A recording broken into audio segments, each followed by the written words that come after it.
cet nouvel épisode Face à la vérité en compagnie d'Alain. Bonjour Alain. Bonjour Stéphanie. Ça va bien? Ça va très bien toi? Oui, ça va bien. Est-ce que Alors, tu es prêt à faire face à la vérité? on n'a pas le choix de faire face à la vérité. Pourquoi? Parce que la vérité nous rend libres. Amen. Si vous voulez être libre, j'imagine que oui, j'espère que oui, accompagnez-nous dans cette émission où on va découvrir de nouvelles vérités ensemble. Et pour commencer, la première question parle de jalousie. Est-ce que vous êtes jaloux? Vous connaissez quelqu'un qui est jaloux?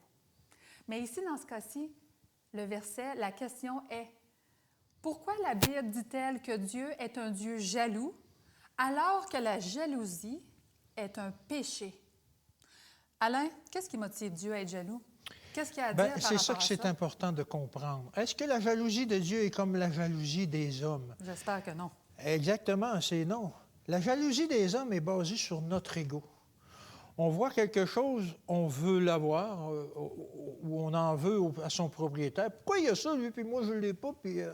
Tu babounes. On baboune, oui. On chiale et puis on veut avoir ces choses-là. On est jaloux du succès d'une personne, on est jaloux de sa propriété, on est jaloux de sa famille. Dieu n'est pas comme ça. Dieu est jaloux d'une autre façon. La jalousie de Dieu est une jalousie sainte, motivée par son amour exclusif pour ses enfants. Fait qu'il y a des bonnes intentions. Moi, quand je suis jalouse, c'est parce que je n'ai pas des bonnes intentions. Ouais. Mais lui, s'il est jaloux, c'est parce qu'il y a une bonne raison. Il y a une bonne raison, c'est parce qu'il voit ses enfants se détourner de lui.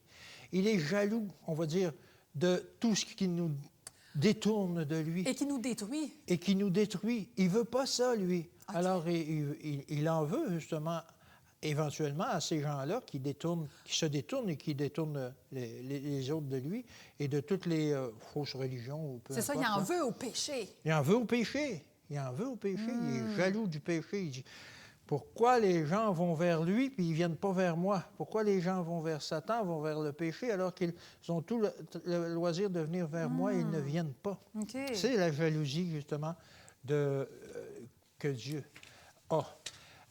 Dans Exode 20, verset 5, on nous dit justement d'où vient cette jalousie-là. Ça dit ceci: « Tu ne te prosterneras pas devant elles, on parle des idoles, tu ne les serviras point, car moi, l'Éternel ton Dieu, je suis un Dieu jaloux. » Il est jaloux des idoles. Il ne veut pas les voir là. Il ne veut pas qu'il détourne ses enfants.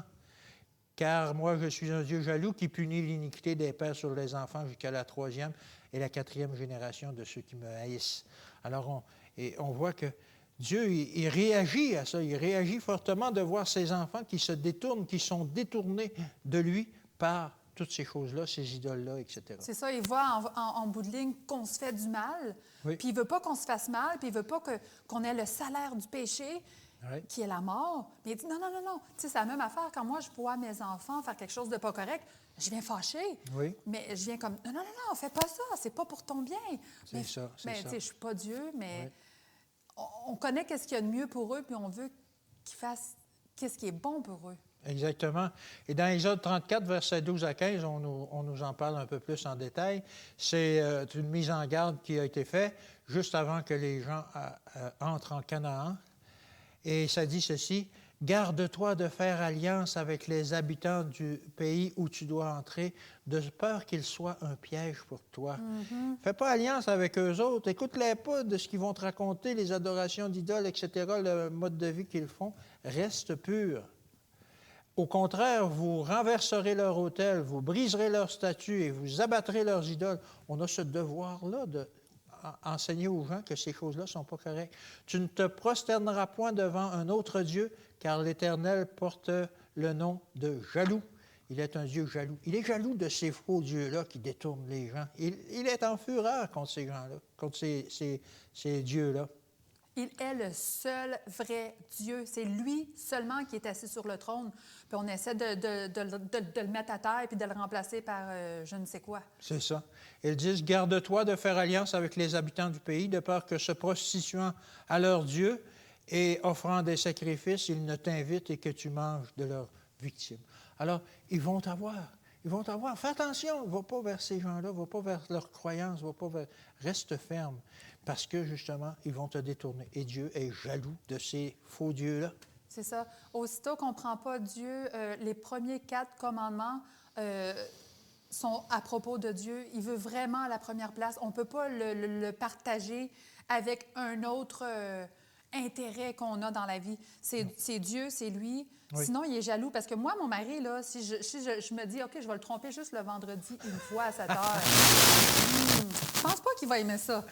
Non, puis il va être jaloux juste le vendredi soir à 7 heures. Bien, c'est ça. Non. C'est tout. C'est une trahison que tu fais Oui. et il devient justement jaloux parce qu'il sait que tu es en train de faire le mal, etc., etc.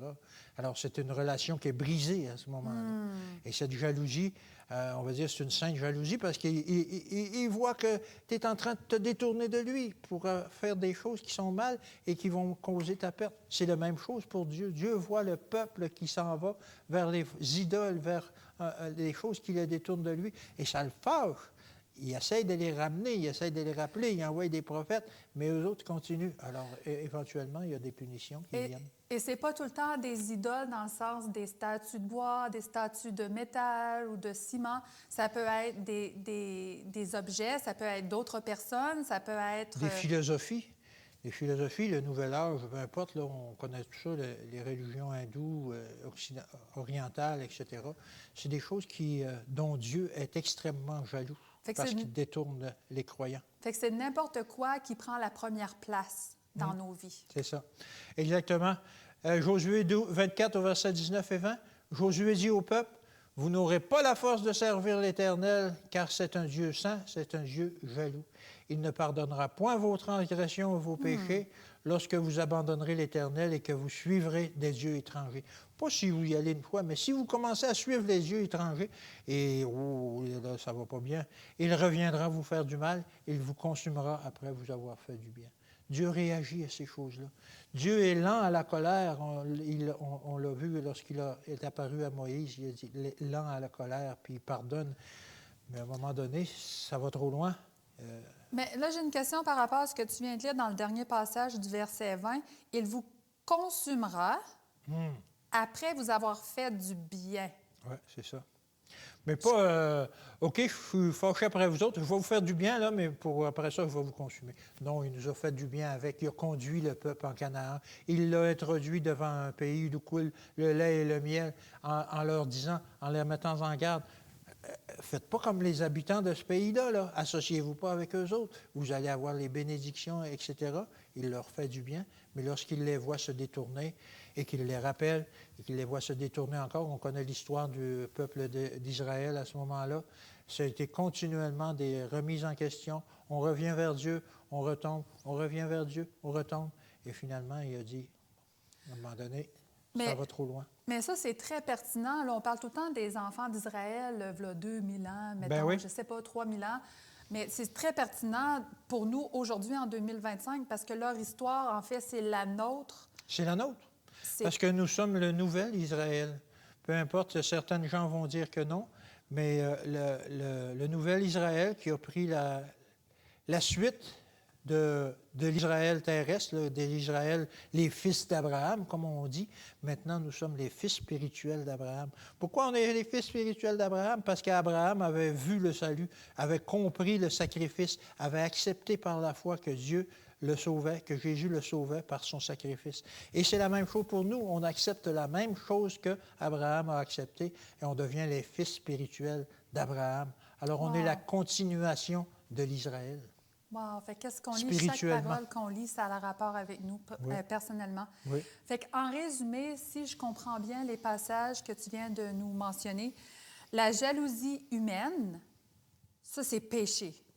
Parce que c'est enraciné dans l'égoïsme. C'est l'ego, c'est ça, c'est l'ego. L'envie, puis l'insécurité aussi. Ouais. Mais Dieu, il n'est pas insécure, il n'est pas envieux, il n'est rien de ça.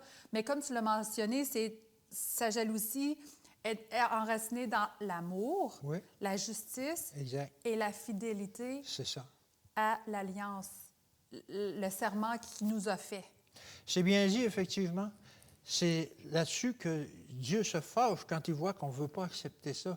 Dieu est contre ces fausses religions, ces fausses idoles, ces faux concepts qui nous détournent de lui. Ah, il n'aime pas ça, là.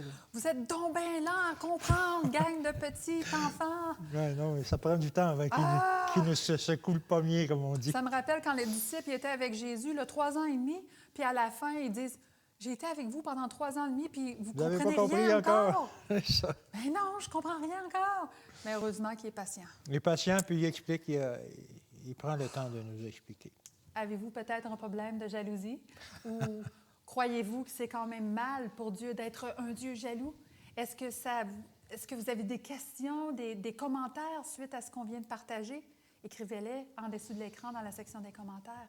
Allez, s'il vous plaît, sur notre site Internet à facealavérité.org. Et aussi, vous le savez, que vais-je dire après? Oui, le téléphone. Vous pouvez aussi nous appeler au numéro de téléphone qui paraît au bas de l'écran. Vous voulez en savoir plus? Vous voulez faire d'autres recherches? Alain, on a des ressources. On a des ressources, effectivement. On a une panoplie de PDF qui répond à différentes questions sur notre site Internet, particulièrement les questions qu'on a déjà répondues en partie dans ces émissions. Mais vous aurez plus de détails, vous pourrez télécharger ces PDF-là.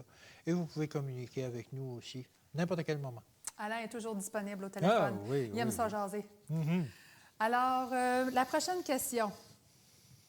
Peut-on être sauvé par l'influence sanctifiante de notre conjoint?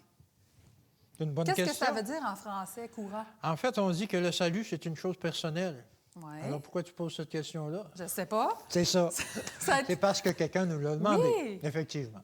Effectivement. Mais effectivement que c'est quelque chose qui est possible. On va aller tout de suite par notre influence. On peut aller dans 1 Corinthiens 7, 10 à 16. C'est un peu long, mais on peut prendre le temps de le lire. OK. À ceux qui sont mariés, j'ordonne, non pas moi, mais le Seigneur, que la femme ne se sépare point de son mari, et si elle est séparée, qu'elle demeure sans se marier, qu'elle se réconcilie avec son mari, et que le mari ne répudie point sa femme. Alors ça, c'est un sujet qu'on a déjà traité sur le divorce. OK. Entre autres, ce n'est pas le Seigneur, c'est moi qui dis, si un frère a une femme non croyante et qu'elle consente à habiter avec lui, qu'il ne la répudie point. Alors, si la femme ne croit pas, mais que toi, tu crois, mets-la pas dehors. C'est pas une raison de divorce. C'est pas une là. raison pour divorcer. C'est OK. ça qu'il est en train de dire. Et si une femme, c'est l'inverse, si une femme a un mari non croyant, qu'il consente à habiter avec elle, qu'elle ne le répudie point son mari. Car le mari non croyant est sanctifié par la femme et la femme non croyante est sanctifiée par le frère. Alors, on est sanctifié par le conjoint qui est croyant. Autrement, vos enfants seraient impurs, tandis que maintenant, ils sont saints. Si le non-croyant se sépare, qu'il se sépare. Le frère et la sœur ne sont pas liés dans ce cas-là. Dieu nous a appelés à vivre en paix, car que sais-tu, la femme, si tu sauveras ton mari? Ici, on parle Ou de que- frères et sœurs dans le sens là, mais homme et femme. là. Oui, c'est ça. OK, OK. Ou que sais-tu, Marie, si tu ne sauveras pas ta femme? Le salut ne vient pas d'un homme, ne vient pas d'une femme. Mais le salut vient de l'exemple que l'on a parfois des gens qui sont autour de nous, de nos proches. Alors, si mon épouse ne croit pas et que je manifeste, moi, dans ma vie, je reflète l'amour de Dieu, etc., ça va avoir une influence favorable sur mon conjoint, sur ma conjointe. Et finalement, elle peut, elle aussi, par cette influence-là, devenir chrétienne, accepter Dieu et participer au salut. Je crois que tu as vécu une expérience semblable par le passé. Exactement. On dirait que la Bible, on dirait que Dieu parle de moi, mais pas juste de moi, mais il y a beaucoup de personnes qui font face justement à ces situations-là. Moi, je suis devenue chrétienne à un moment, et puis mon mari ne l'était pas. Alors, ça clashait, ça roulait mal. C'est comme si le véhicule avait une crevaison, ça l'avançait mal. Mais malgré les pensées qu'on peut avoir, il ne faut pas abandonner, il faut continuer de s'en remettre constamment à Dieu. Et on ne voit pas non plus, moi, je n'ai pas une vision surnaturelle comme Dieu. Là. Pour voir l'avenir. C'est ça, je ne vois pas l'avenir, puis je ne vois pas les racines en dessous de la terre. Et puis, c'est pas moi qui peux faire pousser La ça, foi. dans le cœur de mon conjoint, c'est seulement Dieu. Alors, de là, la force, l'importance de la prière. Exactement. Ouais. Et de l'exemple, de la vie que l'on mène. Et que Ouais. l'autre, il trouve ça inacceptable au début. C'est plus le fun de prendre un coup, d'avoir les plaisirs temporaires du péché. Mais finalement, quand il voit que comment tu t'accomplis dans cette relation-là, oh, c'est tentant. J'aimerais ça essayer ça moi aussi, etc. Alors, on peut, par l'influence de nos conjoints, être sauvés éventuellement. Et dans le cas de mon père, ça l'a pris 50 ans. 50 ans. Fait que c'est pas... le C'est temps, pas c'est pas un problème pour Dieu, là. C'est ça. 2 Corinthiens 6, verset 14, nous insiste à la prudence lorsque l'on choisit un conjoint. Ne vous mettez pas avec les infidèles sous un joug étranger. Car quel rapport y a-t-il entre la justice et l'iniquité? Ou qu'y a-t-il de commun entre la lumière et les ténèbres? Faites-les pas exprès pour, C'est ça, donnez... lorsque vous fréquentez quelqu'un, de vous mettre avec un non-croyant alors que vous êtes croyant. La vie est déjà garnie De d'épreuves. pièges, d'embûches. Allons pas en rajouter c'est par ça. exprès, mettons. Ouais. Et malheureusement, il y a beaucoup plus d'exemples de gens croyants qui ont été détournés de leur foi par un mari incroyant que le contraire. On en connaît plein. Mais dans la Bible, on voit le contraire souvent. C'est la femme incroyante qui l'emporte. Oui. Mais ça va des deux bords, dans Ça le va fond, des là. deux côtés, Ben mais oui. c'est ça qui est risqué. Alors, la Bible Ouais, nous met en ouais. garde. Faites pas ça, là. Si vous n'êtes pas encore marié, là, prenez ça en considération dans votre décision. 1 Pierre 3, verset 1-2. Femmes, soyez de même soumises à vos maris. C'est sûr que c'est un verset controversé qu'on expliquera peut-être un peu plus tard. Afin que, si quelques-uns n'obéissent point à la parole, les maris qui n'obéissent point à la parole, Ouais. ils soient gagnés sans parole par la conduite de leurs femmes en voyant votre manière de vivre chaste et réservée. Alors, notre vie devient un exemple qui amène les gens à changer leur vie aussi. Puis, pas juste à changer leur vie, mais ça amène les gens aussi à haïr. Parce que, tu sais, des fois, tu n'as peut-être pas le même comportement, Ouais. réaction qu'une personne aurait, qui est non-croyante. Puis là, tu deviens comme haï, détesté. Oui, c'est ça. Parce Puis que ça a l'effet inverse sur quelques personnes. parfois, on devient une accusation pour eux. Oui. Mais c'est pour ça qu'elles disent sans parole, juste par tes actions. En tout cas, Dieu, dans sa sagesse, nous dit d'agir comme un chrétien et qu'on va avoir de l'influence sur notre conjoint. Jour après jour, C'est peu ça. importe la persécution. Un autre avertissement dans Amos 3, verset 3, qui allait dans la même chose dans la même direction que 2 Corinthiens 6, 14. Deux hommes marchent-ils ensemble sans en être convenus? Est-ce qu'on va s'associer à quelqu'un qui est non-croyant? Non.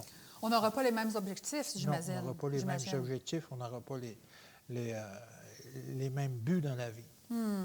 Puis les projets, tout ça, ça ne sera pas compatible. Ça, c'est pas compatible, c'est difficile. Les vacances, on n'a pas les mêmes goûts pour les vacances, on n'a pas... Ah, c'est difficile. Ça devient une source de conflit. C'est ça. Ouais. Oh. Et c'est là que c'est dangereux que le conjoint qui est croyant se détourne pour faire plaisir à mon mari. Tu viens jamais à mes affaires, toi. Ben, On cède. ouais, on cède tranquillement. Deutéronome 7, versets 1 à 4.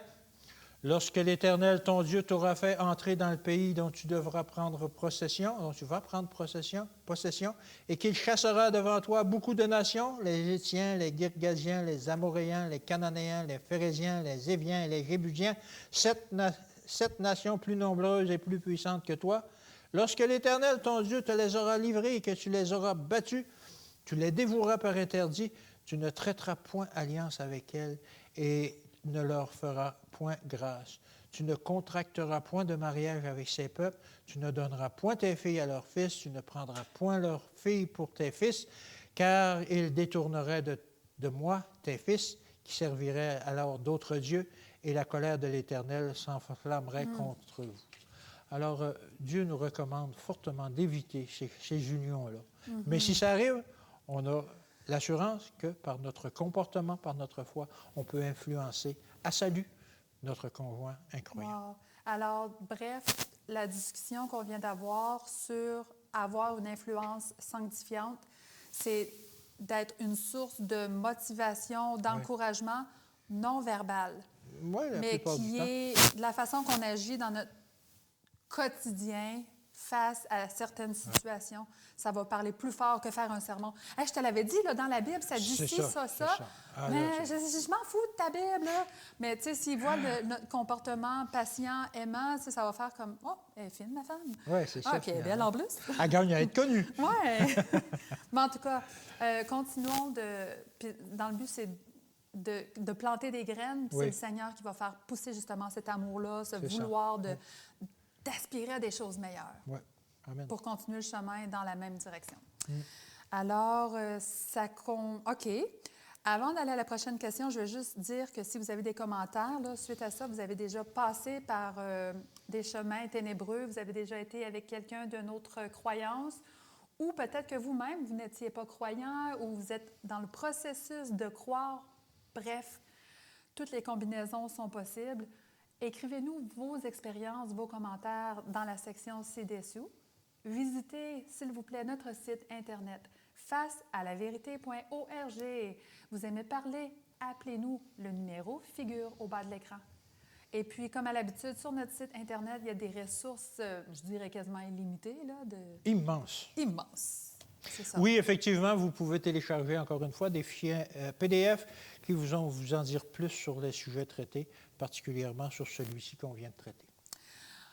Alain, avant de se dire au revoir pour cette émission, on a encore une question à traiter et elle va comme suit. Pourquoi Dieu a-t-il créé notre monde en sachant que nous tomberions dans le péché? C'est pas cruel, ça? C'est pas cruel ou on peut dire, finalement, Dieu, ça va pas. Ben, Pourquoi il fait des choses de même, se mettre dans le trouble comme ça? Il aurait pu s'éviter des maux de tête, me semble. Ben oui. Et puis, au premier péché, il aurait pu dire, on détruit tout ça, puis on recommence à zéro. On passe ça sur un autre nom. On l'aurait jamais su. On l'aurait jamais su. Mais Dieu, dans sa tête, il y a des plans que l'on ne connaît pas nécessairement. Et il va les mener à bien jusqu'à ce que ça soit accompli. Okay. Par exemple, dans Psaume 147, au verset 5, ça dit ceci, « Notre Seigneur est grand, puissant par sa force, son intelligence n'a point de limite. » On ne peut pas dire « Tu es un peu stupide d'avoir fait ça. » Non, non, son intelligence n'a point de limite. C'est un Dieu puissant qui est capable d'accomplir ce qu'il veut faire. Mais nous autres, on est limités. Ah ben nous autres, oui, parce qu'on se dit, « Hey, regarde, là, cette gang-là de fatigants, là, détruisons tout ça, là, c'est une gang de pécheurs, il n'y a rien à faire avec ça. Dans Job, verset 37 au verset 16, alors que Dieu lui demande toutes sortes de questions pour lui faire rendre compte que, regarde, tu ne comprends même pas les choses terrestres, comment veux-tu que je t'explique les choses célestes? Il lui dit ceci, comprends-tu le balancement des nuées? Pourquoi les nuages se promènent? Les merveilles de celui dont la science est parfaite. Il y a des choses difficiles à comprendre pour nous.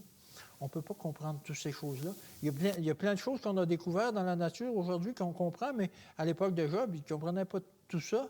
Et il y a encore des merveilles qu'on ne comprend pas, qu'on essaye d'expliquer. Et alors, on ne comprend pas ça. Comme je le disais, si on ne comprend pas ça, comment on va comprendre la grâce infinie de Dieu, l'intelligence infinie de Dieu? Oui, mais il savait qu'on allait pécher. Il nous a créés pour une raison quand même, là. Eh oui. Eh, mieux d'être bonne, c'est la raison. Bien, je l'ai, la raison. Deutéronome 7 au verset 2 et au verset 8. Non. Mais parce que l'Éternel vous aime, parce qu'il a voulu tenir le serment qu'il avait fait à vos pères, l'Éternel vous a fait sortir par sa main puissante, vous a délivré de la maison de la servitude et de la main de Pharaon et de l'Égypte. On parle ici de lorsqu'ils ont sorti d'Égypte, mais on peut appliquer cette raison-là aussi. Pourquoi il nous a créés? Dieu nous aime. Fait que ça n'a pas juste rapport avec le peuple d'Israël en Égypte, parce qu'ici, en Beauce, on n'est clairement pas en Égypte, puis on n'a jamais été sous la servitude du roi Pharaon. Mais de façon parallèle, on est sous la servitude du péché, Oui. puis Dieu nous a créé la même affaire qu'eux autres. Il nous aime. Et déjà, sachant cela, qu'on tomberait dans le péché, il a prévu un plan du salut avant la création, dès l'origine. Jésus. Il a dit, ouais, ils vont tomber, eux autres, là. Ils vont tomber, les petits habitants sur la terre, ils vont se détourner, puis ils vont tomber dans le péché. Qu'est-ce qu'on va faire? On va les détruire ou... Non. On va trouver un plan de salut. On continue d'avancer. On continue d'avancer, malgré le mal qui est entré sur la terre, qui va entrer sur la terre. il va falloir que tu ailles donner ta vie. Oh. Parce qu'on n'était pas la première. Je sais que ce n'est pas la question d'aujourd'hui, mais on n'était sûrement pas la première planète qui a créé. Là. Non.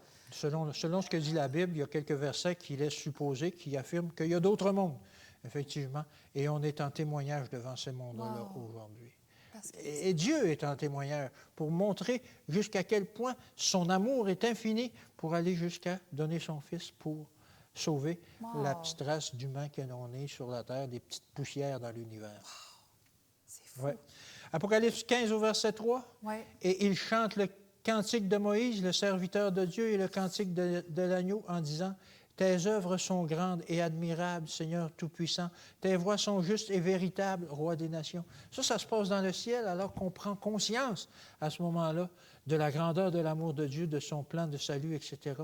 Comment Dieu aime les gens, pourquoi Dieu a créé, malgré que ça lui demanderait un sacrifice suprême. Alors on va comprendre à ce moment-là et on va dire « Wow! » Ça me dit que Dieu ne pouvait même pas s'imaginer passer l'éternité sans toi, sans moi, sans nous. C'est ça. Hey, c'est incroyable, là. C'est incroyable. Voyons, c'est Dieu Tout-Puissant qui peut faire n'importe quoi. Mais comme tu l'as dit, il voulait passer l'éternité avec nous, chacun d'entre nous. Il aimait mieux être capable, il aimait mieux permettre que tout ça arrive, puis d'en avoir une gang qui vienne sincèrement vers lui, que pas en avoir du tout. Exactement. Wow. Et il va y avoir des rétributions aussi, parce qu'on a parlé beaucoup au cours de nos émissions précédentes que le salut, c'est un choix, qu'il faut le choisir. Ouais. Et Proverbe 3, verset 12, « Car l'Éternel châtie celui qui l'aime, parce qu'il ne veut pas qu'on se détourne de lui, comme un père l'enfant qu'il chérit. » Alors, des fois, comme parents, on donne une petite tape sur les doigts de l'enfant. Ne touche pas ça, tu vas te brûler. Puis on savait, nous aussi, qu'en ayant des enfants qui allaient commettre des péchés, qui n'allaient pas être parfaits, mais bon, on les crée parce que c'est le fruit de l'amour. Ils sont créés habituellement, ils sont créés par amour. Oui, c'est ça. Wow. Dieu est grand. Dieu est grand. Une chance qu'il est grand, une chance que ses voix ne sont pas nos voix, que ses pensées ne sont pas nos pensées, parce que ça irait mal, mon ami. Oui. Ça, je te le garantis. Oui.